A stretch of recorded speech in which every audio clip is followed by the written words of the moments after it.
যেই ধন সম্পদের পিছনে আমরা ছুটলাম, যেই টাকা পয়সার পিছনে আমরা ছুটলাম, যেই স্ত্রী সন্তানের পিছনে আমরা পাগল হয়ে গেলাম, আল্লাহর বিধিবিধানকে লঙ্ঘন করেছিলাম।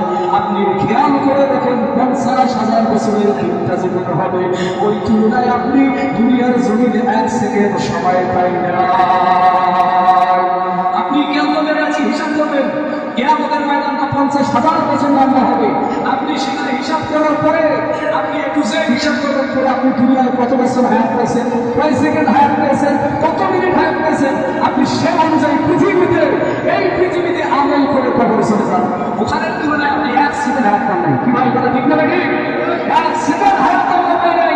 এই 1 সেকেন্ডের দুনিয়ায় এসে কেউ ক্ষমতার পাবো, কেউ এরকম ভারীর পাবো, কেউ সম্পদের পাবো, এই পৃথিবীতে আমরা এগুলোর মহা করে আল্লাহকে ভুলে গেছি। যে বলেন কথা ঠিক কিনা?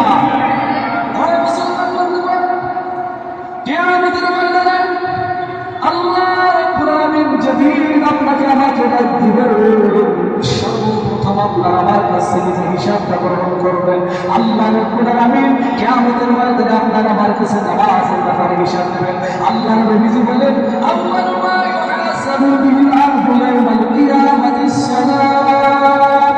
কিয়ামতের ময়দানে যার নামাজ ঠিক পড়া যাবে, ওই বান্দাটার ফাইন সুরাত সুরাত সাহির আমালি, ফাইন ফাসাদাত ফাসাদাত সাহির আমালি।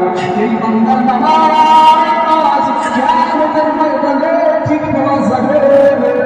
আল্লাহ রাব্বুল আলামিনের নবীজি বলেন, ওই ব্যক্তির সব আমলগুলোর উপরে ঠিক হয়ে যাবে। সুবহানাল্লাহ।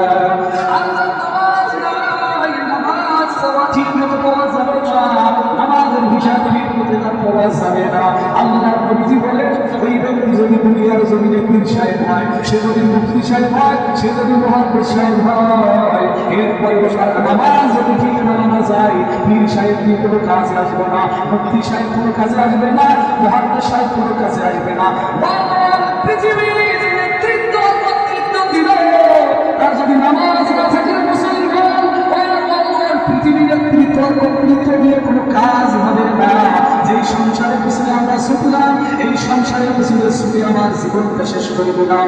বাল্যকাল থেকে সংসারের পিছনে খাটতে খাটতে বিদ্যার কোথায় পৌঁছে গেলাম, দাড়ি কাছা থেকে লাল হয়ে গেল, এরপরে সাদা হয়ে গেল, এরপরে সংসারের চিন্তা শেষ হয় না। একটি